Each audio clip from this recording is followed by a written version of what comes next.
Welcome back to After Wine School, the podcast. I'm Keith Wallace, and I'm here with the illustrious Alana Zerbe. Oh, I thank you, Keith. Yeah, absolutely. And so today we're talking about Sommelier Secrets, which is actually the name of a class we run at the Wine School of Philadelphia. And we thought, this is a great concept to bring to the known universe of wine lovers and sommeliers. Just, like, what is it? And what we're really trying to do is cut away the snobbery, cut away all the pretentiousness, and just with the meat of what it really, to have those sommelier skills. I love that. Yeah, get away from the puffery. Yes. The things that are just rituals with no meaning. What does a really good sommelier know and do? Exactly. And I hope in this conversation we can also flip the switch so that people, they can figure how to behave in restaurants and like good techniques and understanding everything, like a lot of those hardcore stuff that everyone really wants to know about either working as a somm, being a somm, having those skill sets, but then also being able to utilize them. We're going to start with the basics and move into a lot about what happens in a restaurant. So thanks for signposting that, Keith. That's excellent. Is that what that's called? Podcastery. Yes, that is. That was great. Oh, wow. Okay. Oh, before we get started, Yes. I should mention our prior episodes where we talk about label reading, wine myths, wine rules you can break. If you're interested in more about this topic, go back and listen to those episodes. You will get a lot of great information on, especially buying wine, storing wine. Yeah, they can go back. If they haven't listened to that, they can go listen to that. But that's fantastic. All right. I think to start off with, I'm going to have to call back to, we were at a dinner party recently. Oh, we were. And these were self-styled wine snobs. They were, brag about how they grew up in wine country and they have all these expensive wines. And yeah, it was nice. And I shouldn't diss them because they did invite us and they opened wines for us, although they did actually have, with smoked salmon with red wine. How dare you mention that? I was not going to give any identifying details. I know, but they got it. If they're listening, we're talking about you. Yeah, you. Because here's the thing you did that was egregious. Is actually, they pulled out, as they're opening the wines, they pulled out one of those granny style wine keys. Yes. The winged ones? Yes. They didn't know how to open a wine bottle. Here's the thing, the first step. If you want to be taken seriously, you have to open a bottle of wine with a waiter's corkscrew. That's it. That's the only way anybody will ever take you seriously. With one caveat. I mean, if you have arthritis, I understand, like using like the rabbit or something else, fine. But everyone else, you have to know how to use a wine key. If you need to use an electric can opener, yeah, then you may use an electric wine opener as well. That's perfectly, we are not ableist here. No. Or maybe you just have like the Righteous Gemstones and have your service monkey actually open everything for you. There you go. Anyways, I love that show. Anyways, okay. So here's how we do this. Let's just get back. It's easy. Like, you have to practice this a few times. And you can even do this on an empty bottle with an old cork and just push it in and try it. But the first thing is with that knife, right? Open the knife, and you just, with your thumb on the opposite side, just swirl the bottle around and cut the foil away, right? That's the first step. I do have a question. Yeah. Because you open your wine bottles. Yes. With such precision. Yes. How do you always get it perfect? How do you get that? Is it just the pressure? Yes. So tight. So like the knife and my thumb are on different sides. So what I do is, because there's that edge, like there's always a lip. Yeah. And I press the knife into that lip so that it's in the crevice of that lip and I turn the bottle. Because I just am skeeved out. I'm skeeved out by a few things. I actually really am grossed out when the wine trickles onto the foil. So that if someone's pouring and it's touching the foil, that grosses me out because I know how, of all the things that are unsanitary in a wine production, that foil is the most unsanitary thing because it's not sanitized at all. That's why I take the foil off. Yeah, I know. You just rip it off like a gangster. I hate the foil. It's funny when I see you doing that. It's like, it's pretty gangster. Yeah. So anyway, that's one way to deal with the foil. But okay, yes, you do this beautiful, precise cut. Thing. And you don't have to be as precise as I am, but just don't hack it up. But then you close the knife, important part, then you open the worm. Now, we've designed our own wine keys at the school. And the ones I designed, the worm is coated with Teflon, so it makes it really easy to use. Other ones have adapted to that as well. But you take the point and you aim it directly into the center of that cork, right? That's going to get you close enough. And then you screw down. You don't have to screw all the way down. You don't want to screw through the cork, but you'll use an estimate of like 3/4 of the way through, right? And then you use the hinged lever, right? It should be a 2-hinge lever, and you get the smaller one and you pull up. It'll be easier than the second hinge and pull all the way up. That's it. It's actually easier to do once you've done it a few times. Just practice and practice a few times. Whether it's you opening different bottles of wine by yourself or like using the empty bottle. That's actually how I used to train bartenders. Dummy bottles. Dummy bottles with dummy corks. Just press it in, push it in yourself, and then open it, try it. Do it 3 or 4 times, you're going to be fine. Well, Yeah. I never travel without a wine school wine key. They are the best. They just feel great in your hand. And I have to say, I did help save the day. You did. At this wine party. I made a donation of the wine school wine key. Yeah. I don't think I really appreciate it because I don't think any of them knew how to use it. I don't think so. Yeah, But no. it's there. They were impressed with their wine selections, though. They were impressed with their wine selections. So you've got that wine open. A little tip that I have Yes. that good somms know is when you're pouring that wine for folks, whoever you're pouring for, they should be able to see the label. Yes. And then give a nice little flick of the wrist when you're done pouring, and that'll catch that last drop so it's not dribbling down the side. And one of the things I always do is if you're in a restaurant, you always want to make sure you pour the person who ordered last. The label should face them because it's theirs to enjoy. Oh, that's a nice touch. Yeah, it is. Well, and something else that you're good at, and I have to say I'm pretty good at now too, is precise pouring. Making sure everyone gets an equal amount. If you are not a precise pourer, let somebody else take over the duties because it takes some time. Don't rush, be patient, and pour everybody equally. Well, actually, you know what I do? This is the best way to deal with that. So I do this with people like when we have our membership events and everyone brings bottles. And the thing I always tell people is underestimate your pour. You'll be thankful. So what I say is if you're pouring for everyone, underestimate your assumption. Like count how many people there are. Yeah. And realize that if there's 8 people, do a little calculation. There's only like 22 ounces in that bottle. You can't give everyone a big glass. Underestimate. Smart. Like if you do that, you might hit it right. Very More smart. than likely, the underestimation is still probably too much. But it'll get you close. Yeah, one last thing in your toolkit that in addition to the wine key, I know you do keep something else on hand for opening wine. Oh, yeah. Okay, so I always have this, too. Well, some people call it the ASO, which is like the old brand name for it. It's also called the Butler's Thief, which is perfect. The reason it's called the Butler's Thief is because you can actually open the cork without anyone noticing. So like the idea is that you can pull it out, pour all the good stuff yourself, and then put the cork back in. So what it does is it's 2 prongs, one smaller, one longer, and it goes underneath on the sides of the cork, and then using friction, you twist it up. And it's great for corks that may crumble. So older bottles, maybe there's something wrong. Maybe you see like when you take off the foil, like there's like a little stain on the cork. But maybe it's, wine is pushed through, something's gone wrong. That's actually the best thing to use. Okay. It's just harder, and it's more of a pain in the ass to use. It is. All right. So we've got the wine open. We've got the wine in the glass. Next thing. I think you're talking about swirling, aren't you? Even before swirling. Holding the glass. First off, you don't hold it by the globe, right? You're not our Kardashian just walking around on reality TV. No, that's not you. You're not that person. Also, you don't want to be the wine snob holding it by the base with your pinky out and like swirling around. Look at me, I'm fancy. No. As a sommelier, as a wine professional, the glass, it's a tool and you hold it by the stem because you don't want to heat up the wine. Because the wine is a very specific temperature, which we've covered in the past, and that's what it is. That's all it's for. And you swirl to actually increase your aromatics. And again, it's so funny, we've talked about those things in the past, but check those stuff out. Right? It's a tool. It's a tool. And it's not supposed to be something that you're being fancy or trashy with. It's also just a dead giveaway that you do not know anything. Yeah.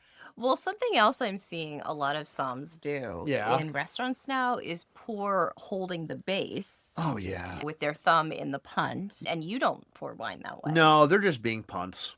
I think that's what we have to call them now. No, so, that's an old way. That was like 20, 30 years ago. That was what wine snobs did. That was a snobby thing to do. Yeah. But then we all got better. We all realized that was just dumb. Yeah. And now, but people are starting it again. I think we're all on a cycle of stupidity. Mhm. Now we're actually on late stage snobbery again. And so we have to crush this. And it's no, because the hard thing is if you carry it by the hand, the point is at the base. And it means you have far less control over the weight. You have to be pretty strong, have to have upper body strength to hold that so well that as the distribution of fluid is moving downwards, that you don't actually drop by an inch and break that glass. Like I don't do it because I'm not gonna be thinking and I'm gonna be talking. I'm gonna like go too low and break that glass. And it's also just hard to get the right pour that way as well. Like all in all, I think it's just a bad idea. Thank you. Thank you for that. Yeah, you're welcome. All right. I think for somms and people who are appreciating wine alike, Yes. the way to communicate, the way to bring people closer Yeah. is actually to talk about the sensations that you're experiencing. This is a really good point. So, acidity, the degree of tartness. Yes. Yes. How much acidity are you getting from a wine? How much weightiness are you getting from a wine? And then something that other cultures talk about in their food so much more than we do is texture. You know? So if you're somebody who you want to say something, but you don't know what to say, describe how it feels. I think that is much more helpful and brings people closer. It really does. And bitterness, like the tannins. Yes. Yes. All absolutely. These, and these are all, okay. And the thing is, all these correspond to experiences you have with your gustatory system, right? Yes. With your taste buds and your nerve endings in your mouth. Everyone knows when something's tart, when something's not tart, when something's bitter, when it's not bitter, whether it's heavy or not heavy. Like you can recognize these things and talk about them, and they're easy. And if you are talking about fruit flavors, here's the thing: unless you're trained, and when we train people, I mean, we use sensory, very like custom designed sensory kits for everybody. We use very specific wines. We have very specific ways to show people that all these major differences, because we have 3 different systems we're using.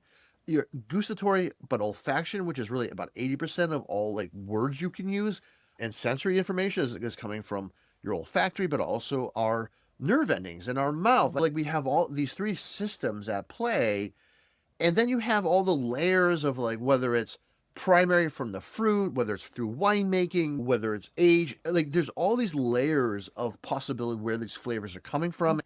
You have no idea, and some of them are like varietal fingerprints, some are just your basic fruit flavors. The average person, even if you're no wine, like you're going to notice 2 or 3 at most. And you're not going to know where they come from, but you'll actually probably, if you are going through a somm program, by the end, maybe 5 or 6. Like that's really good. If you have that, and maybe simply just say, oh, it tastes like red fruit or dark fruit. You don't have to be precise. Exactly. Don't be precise if you don't know. And that's really, really important because you do have to have training. Yeah. And you can always tell when someone's just talking smack, because especially if you know that they're just repeating things they've heard. And especially when people are talking about certain kinds of minerality, because then they get into the bad ideas of like they're thinking like, oh, this is terroir and things like this. And they're feeding from ignorance to ignorance. And you can that's actually the point where I start getting really frustrated with somebody. And because no matter who you are, no matter what your industry you are, when you hear people talking smack or foolishly, it's annoying. I'm sure every doctor out there right now, when they hear their patients spouting things they read either on Reddit or WebMD, they're annoyed. I know they're annoyed because we know doctors who are very annoyed by that. Just limit your information to what you recognize, what you know, and what you can express. And the thing is that if you're authentic about it, then you're going to learn more, and you're not always feeling like you're a fake. You're not a fraud. That imposter syndrome goes away if you taste the Pinot Grigio and you just say it tastes like lemon lime soda. Like that's okay to say that because that's your reference point, and you can build on top of that with more information. Authentic information. You'll pull good wine people toward you instead of repel. So some things that people that will attract the wrong type of wine person to you. Yeah. Constant name dropping. Oh. Big, the big, famous, expensive wines they've had. Yeah. No, when it comes to wine, that is very much. Because bragging doesn't make you smart, though it really doesn't. And what I always tell people, wine is like anything else in the world. Think about if people were talking like you in your own industry, you would find it repellent. Yeah. And so you are going to push away the people who truly know things. And the only people who kind of come towards you are the people who also don't know anything. And you're just going to feed your delusions with each other. And you end up spending a lot of money and having a very unfun time. So, as promised, let's talk about what goes on in restaurants, and then we have a lightning round to All do. right. Yeah, well, you know what I'd like to talk about specifically is actually how a restaurant wine list is actually built. Beautiful. This is the core part of really what a sommelier's job is, and everyone should understand, it's the fundamentals. Because the first and foremost, a wine list, your wines are going to be priced at like 300, 400, even more than that percent increase. Everyone sees that and thinks that's a bad thing. It's actually not, because the markups for your beer, your food, your cocktails, they're all actually a higher increase. Why? Because your food costs and your wine costs and your beverage costs are really a very small part of what the cost of running a restaurant. So the job of a wine list is actually to help fund the restaurant. In fact, how we talk about it is how much that wine list has to contribute per seat in that restaurant. All right, so when you think about that, and now you have all kinds of people coming in who want to spend different amounts of money on wine. So you have people who do want to spend a little bit amount of wine, and those are people who, maybe they just want a $30 or $20 Pinot Grigio. But then you have people at the very opposite end who are like the whales, who are there to express their privilege and their elitism. And you have to have wines for them too. Whether that's a $300 bottle of Cabernet or a $10,000 bottle of Bordeaux, whatever it may be, you have the high and the low. And now, the truth is that at the lower end, that lower third, that's where your highest markups are. That's where your box wine is going to be $20 or $30 a bottle. They have to contribute more percentage-wise. But then at the very highest end, you have very low markups, because the dollar figures they're contributing to the restaurant are larger numbers. So yeah, if you want the best value for your money, spend $1,000 on a bottle instead of spending 30. Right, but right. that math doesn't math. If you're not in the market for spending that amount of money, it makes no sense to spend that amount of money. Instead, it's in the center where your markups are not as high as the bottom, but where you have reasonable price points, where you're spending maybe $50, maybe $100, depends. And how I always figure out where the middle is. I figure out what's the bottom price, what's the top price, and then I have your average or median right there. I figure out, okay, what's the middle of this wine list? That's where sommeliers can experiment, where they have wines that they love, things that they appreciate, where they can bring in lesser known things. Because one of the great things about a wine list is that you shouldn't know what those wines cost. Like if they had Kendall Jackson on the list, that's a bad list, because everyone knows what Kendall Jackson Chardonnay should cost. These should all be rather obscure wines, for the very reason that you don't know exactly what the markup is. But in the middle is really the greatest place. That's the juicy center right there. So like whether it's a biodynamic Grenache from Paso Robles or whatever it may be, there's going to be passion there, because it's also in the price point that the sommelier actually can afford himself, herself, outside of the restaurant. So that's actually where that's the sweet spot. That's how they're built too. That's how they should be built and typically are. And that's actually, so that's where you go. That's where you always go. That's excellent advice. So you are the patron in your seat looking at this wine list. Yes. What are some good things to ask? There's two things I always like to do with a good somm. Now, if it's the somm who's at the table, sometimes it's just the waiter, but if it's the real somm, if there's a real somm working the floor, like, yeah, ask him what's drinking well, but also you want to really guide them into the price point you're looking at. So you find something and you point at the price on the wine list, like something around here, because no one else at that restaurant in your bar can see that you're just pointing at the price. Right. So so that the sommelier can guide you to what they think is really great right at that moment. That's fantastic. What is drinking well right now? Love it. And then point to the price. Yeah. Hey, it's perfect. legit. Always, like, you never want to overspend and feel bad about it, especially if you don't end up enjoying it that much. Okay, so part of our training, Yes. our sommelier training, is teaching people what are actual flaws in wine. Now, yes. we've all experienced either working on the floor or maybe somebody in our dinner party sending back a wine saying it was flawed when maybe they just didn't like it or it was too earthy. What are some actual flaws that sommeliers are trained to detect? If the sommelier recommended it, you might be able to do that. But if you picked it, you don't get to like just send it back because you don't like it. Yeah. Because basically what you're saying is like, I'm a moron and I don't know what I'm doing. And, you don't want to be that person. What you really want. So, okay, there are a couple things.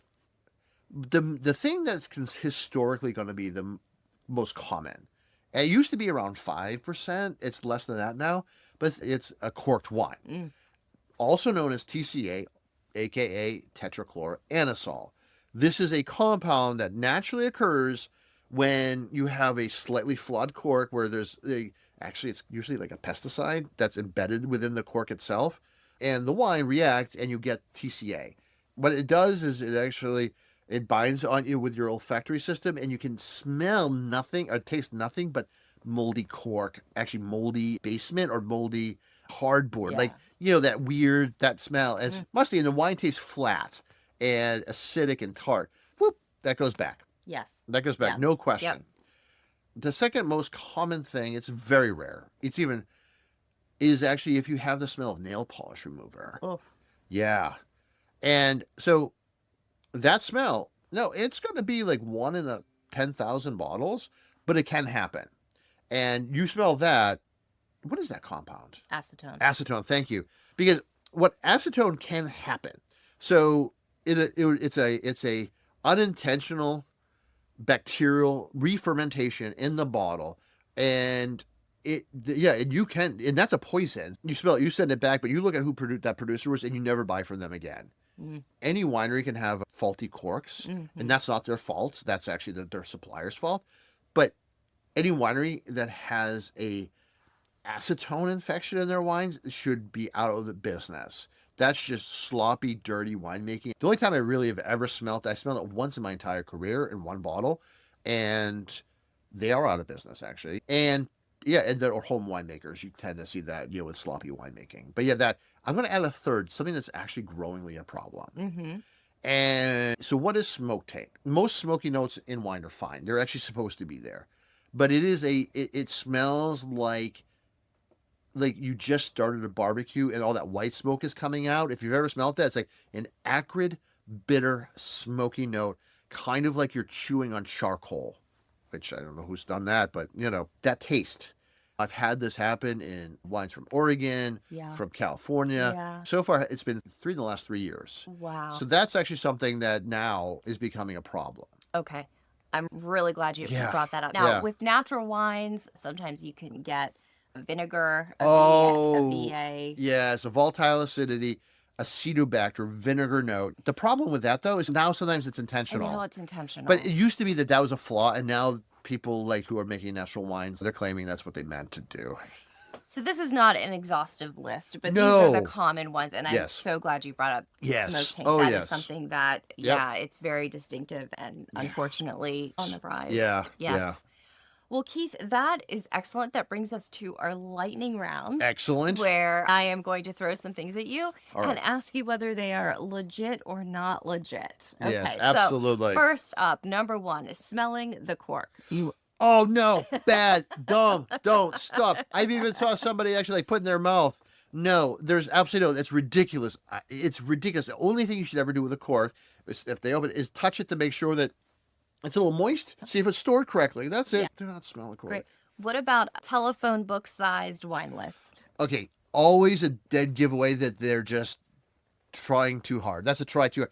Unless you're like a 3-star Michelin restaurant that's well known for their wine cellar. No. Half those wines they don't even have in stock, or they're on vintages. It's malarkey. It's malarkey, I tell you. Dagnabbit. The sommelier drinks your wine before you drink your wine. Okay, sadly, this is actually legit something that sommeliers can and maybe should do, because basically they're not pulling like a glass full, but they're not sitting down. Yeah, no, it should be a small taste to see if there's flaws, like we were talking about. That's it. Yeah. That said, I hate it. I hate when I see something I'm like, oh, come on, really? Because really, all you really have to do is, as soon as you open that bottle at the table, smell it quick. And this is for everybody. And if you're ever in my classes, the first thing I do is when I open a bottle, I put it in my nose and I smell it, because the spot between where the wine ends and the cork begins, empty space, that actually fills with compounds. So if there's anything going wrong with the wine, when it pops out, you'll be able to smell it. It's a little airlock. Everyone's walked into a room and realized something real bad just happened. Walk right back out. Excellent. All Yep. right, we'll leave that there. And Yep. this one is always order the second cheapest wine. Oh, I love that skit. That was a College Humor from 2012 YouTube skit. I love that. Yeah, everyone that's an instinct when you're new to wine. Like, not buy the cheapest wine, but the second. Now that bottom third is really all not really great priced. You always want to go a little higher than that. But honestly, yeah, because then just don't order wine at that stage. Don't worry about it. Order beer, have cocktails instead. All right, Keith. This concludes our lightning round and our episode on Sommelier Secrets. Oh, this was fantastic. So at this stage, one of the things to expand your enjoyment in wine, National Wine School, whether you're doing it online at wineschool.us or at universities or at the finest wine schools in America, do it. Their sommelier programming is fantastic. Folks, if you are in the tri-state area, we are full-time teachers at our home wine school, the Wine School of Philadelphia. So come on in and take a class with us. Absolutely. It's the top-rated wine school in America. Some sell it months in advance, but we love come. It's enjoyable. We still teach. Like, it doesn't matter. Like, we teach a lot of the classes. And if I'm not teaching, I'm going to check you in anyways. So just say, hey. Wonderful.